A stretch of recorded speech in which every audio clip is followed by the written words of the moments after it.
Olá, Daísa. Olá a todos que acompanham o Link News. A gente tem mostrado aqui nos nossos telejornais as crises humanitárias a crise humanitária e de segurança na República Democrática do Congo.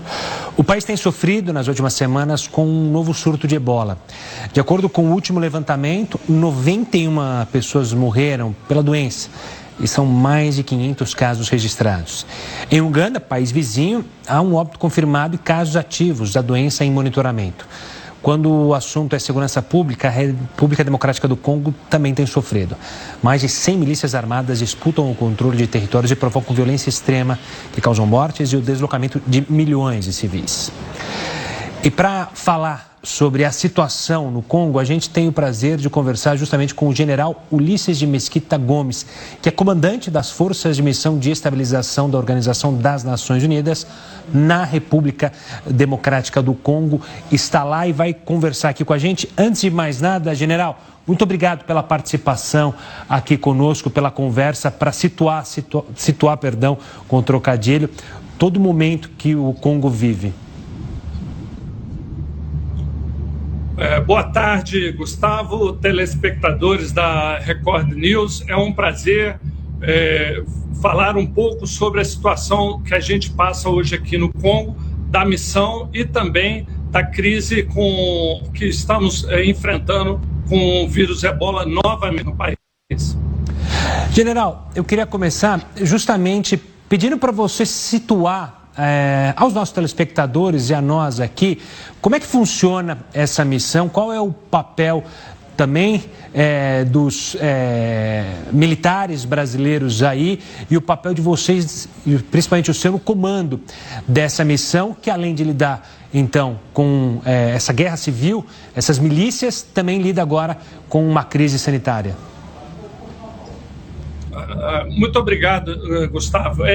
Primeiramente, eu gostaria de dizer que é uma honra representar o Exército Brasileiro e as Forças Armadas nossas numa das maiores e mais desafiadoras missões de paz na atualidade, comandando uma força multinacional com mais de 45 países sendo representados aqui e dando continuidade ao legado dos nossos generais brasileiros que já passaram aqui. Eu sou o sexto.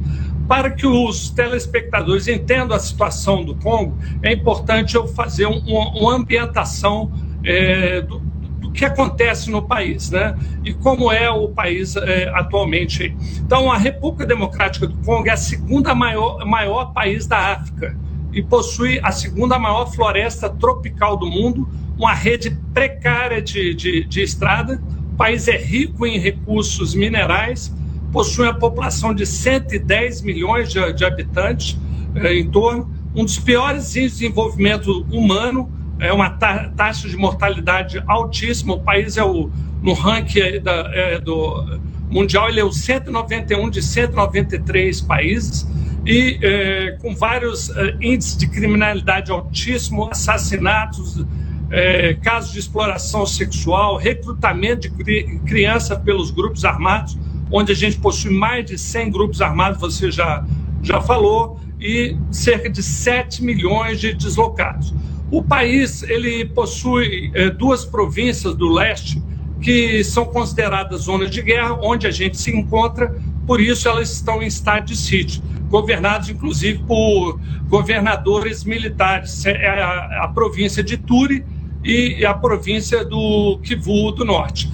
E exatamente numa dessas províncias, onde a gente se encontra, a província de Ituri, foi onde começou esse surto de ebola, especificamente na região mineradora de Mangualu, com forte disseminação também nas regiões de Rampara e Bunia, onde eu me encontro aqui atualmente. Trata-se de uma nova cepa do vírus, do ebola, que se chama Bujimbuio, que não existe vacina, e aí foi o grande problema que ocorreu aqui no Congo. Como era o país possui outras doenças tropicais, como a febre amarela, malária, cólera, até o mpox, até identificar que era ebola, as autoridades demoraram muito, porque eles tinham, né, o antigo vírus era o vírus Zaire. Então, até identificar pela reação dos pacientes, das pessoas que estavam contaminadas, demorou muito o país reagir a esse vírus. E ele se espalhou nas áreas onde se encontram os deslocados, que são também as áreas de exploração mineral com condições sanitárias precárias, onde os grupos armados atuam fortemente, né? Bom, dito isso, atualmente nós temos cerca de 100 casos de mortos confirmados, 550 casos confirmados em tratamento, 240 óbitos que estão suspeitos, aguardando os exames. E os exames são um outro problema, que não tem muito teste, então está demorando chegar esse teste, e cerca de mais de 500 casos suspeitos no país. E aí eu explico a missão nossa aqui da MONUSCO. A MONUSCO, a missão de paz da ONU aqui, ela está desde 2010, né? Na verdade, nós estamos há 25 anos aqui. Teve a primeira missão em 99, a MONUC, depois passou para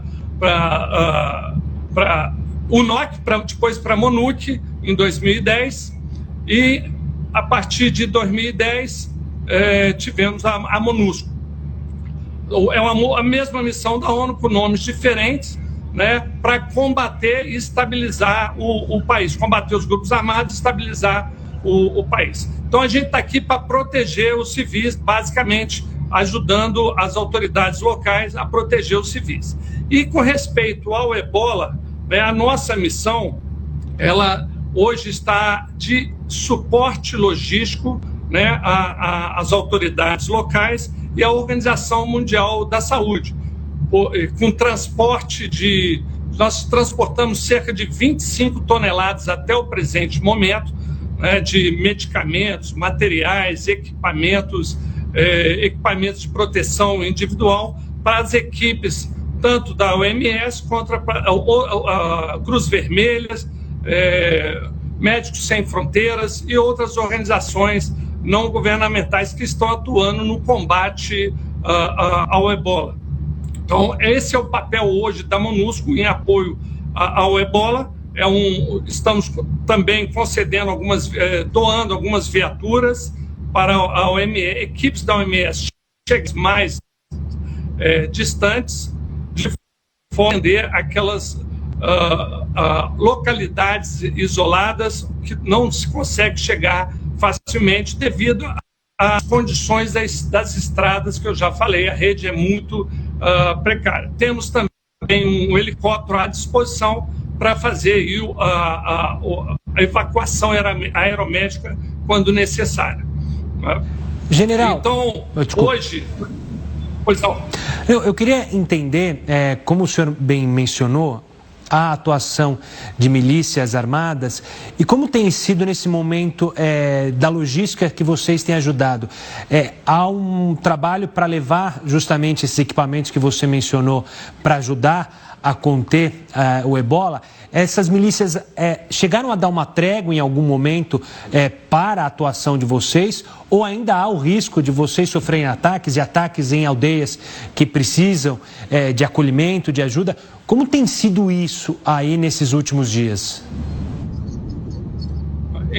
Muito obrigado pela pergunta, Gustavo. É importante afirmar que os grupos armados, pelo contrário, eles não pararam de atuar, e por isso que a MONUSCO tem que manter o seu papel de proteção de civis. E a gente também aumentou a nossa presença nas áreas perto ao redor de todos os postos de saúde e hospitais, porque a população também ela não entende. Nós estamos com um problema, já teve 3 ataques a postos de saúde que as equipes médicas da OMS estão trabalhando com essas pessoas que estão infectadas, porque a população ela desconhece como que o vírus ele se transmite.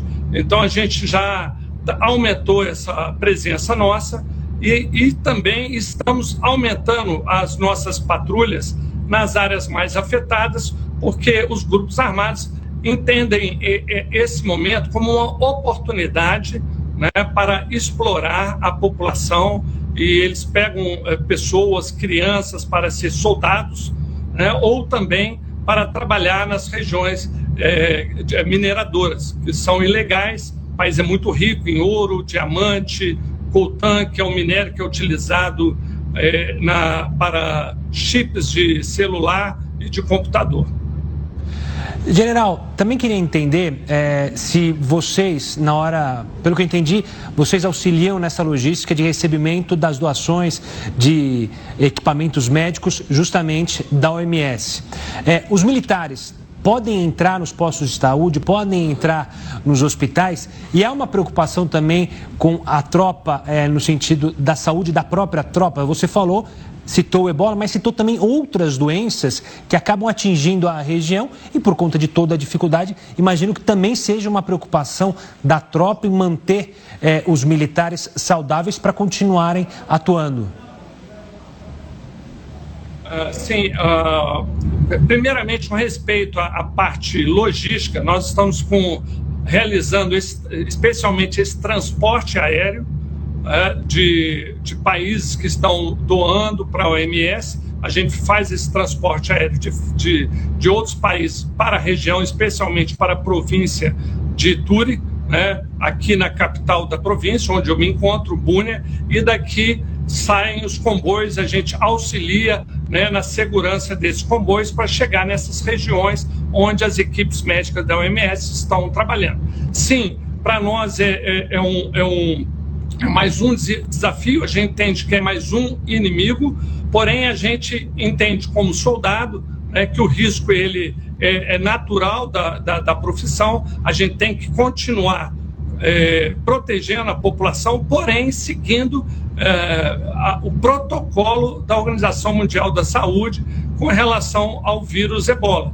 E aí eu entro como o vírus ele se transmite. É diferente da Covid, que era pelo ar, o ebola ele se transmite especialmente pelo contato, né, contato direto, pele ou mucosas, e especialmente pelo sangue, secreções corporais, né, carnes contaminadas, cadáver contaminado, né, superfícies e materiais contaminados. Então, a gente está fazendo uma grande campanha de conscientização, motivando inclusive o nosso soldado, que continua protegendo a população. Não é necessário, para aquele que não tem contato direto com as equipes médicas, utilizar máscara ou luva. Porém, a gente já tem tropa próximo, né? Eu mandei para a região, o epicentro aí em Mangualu, onde tem mais de cerca de 40 mortos lá. Nós mandamos tropa. Então, no contato com a população, esse pessoal utiliza a luva e, às vezes, a máscara. Mas o contato é próximo, não tem um contato. Quando está fazendo a patrulha no centro, próximo ao centro de saúde. A gente não entra no centro de saúde, né, e uma grande preocupação nossa também é evitar que a gente seja infectado e passe a ser contribuir na do vírus. É uma grande preocupação que a gente tem falado com a nossa tropa, de forma que a gente primeiro se proteja. Eu sempre dou o exemplo, se você está dentro de uma aeronave e acontece uma emergência, você tem que colocar a máscara para proteger os outros. Então a gente tem que seguir o protocolo da Organização Mundial da Saúde para proteger a população, especialmente contra os grupos armados e também, né, os postos de saúde e hospitais, para evitar que a população que desconhece como o vírus transmite, vai lá buscar o corpo, né, do seu ente querido, ele não entende e toca no corpo, e é também uma fonte de transmissão. A gente está trabalhando juntamente com as autoridades locais de forma a realizar uma campanha para informar a população como o vírus se transmite, para evitar que aumente o vírus no meio da população. O grande problema que eu queria complementar é que, devido ao desconhecimento e ter várias doenças tropicais, como eu já falei, malária, cólera, mpox, febre amarela, a população desconhece, né, como o vírus funciona, para identificar o vírus. E muitas das vezes, como as famílias aqui elas são grandes, 10, 12 filhos vivendo numa casa pequena, eles acabam começando a tratar a pessoa sem entender que aquilo ali é o ebola, a doença, não é uma malária que eles estão acostumados, né? E aí é onde se tem o contato e onde se transmite para a família inteira.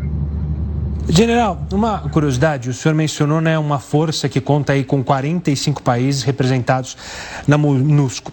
Como é que se coordena uma resposta conjunta numa crise como essa, envolvendo doutrinas e culturas militares diferentes, além, obviamente, do idioma? Essa curiosidade que acho que muita gente tem em casa, né? Como é que, então, o general brasileiro lida com essa situação única de lidar com outras doutrinas militares, outros militares de outras regiões, para dar uma resposta rápida e ágil num local tão complexo como é esse que o senhor está descrevendo? Obrigado pela pergunta, Gustavo. São vários aspectos que eu poderia citar. Primeiramente, a cultura brasileira, né, que a gente respeita as diferenças, e aqui tem culturas diferentes entre os países, a gente é muito bem aceito. A gente já teve uma experiência, o Brasil, né, 13 anos que as nossas Forças Armadas estiveram apoiando a missão de paz da ONU no Haiti. A gente tem muita experiência, eu estive lá há um ano, lideramos essa missão com 13 generais e eu sou o 6º general que estou aqui, o 5º em sequência, o que mostra o respeito, né, do sistema ONU no mais alto nível, a formação dos oficiais brasileiros, dos militares brasileiros, especialmente os generais, o reconhecimento mundial, da maneira que a gente vem com soft power, que a gente chama, de comandar uma tropa multinacional e conduzir, liderar essa tropa de forma que ela cumpra a missão, o mandato da ONU de proteger civis, e estamos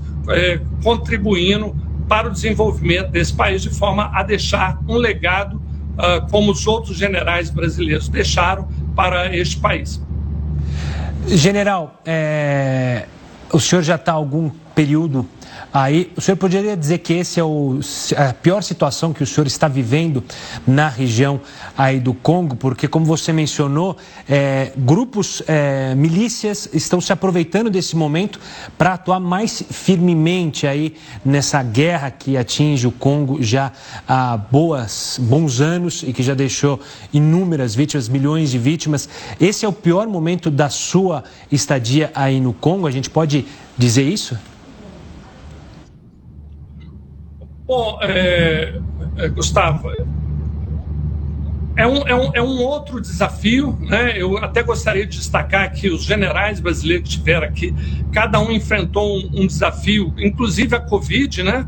Tivemos aqui generais nossos comandando durante a Covid, então cada general brasileiro que esteve aqui enfrentou desafios enormes, com grupos armados. Ano passado tivemos aqui, eu cheguei logo depois da queda de Goma, nós temos um setor da MONUSCO, da missão, sob o controle de um grupo armado M23, então o general que eu antecedi enfrentou problemas com o grupo armado M23, eu estou enfrentando os grupos armados como os outros generais enfrentaram, e agora o ebola é um momento também crítico, mas nós estamos preparados aqui para conduzir a tropa da melhor forma, de maneira que a gente proteja os e auxilie nesse apoio logístico, né, às organizações especialmente a OMS internacionais,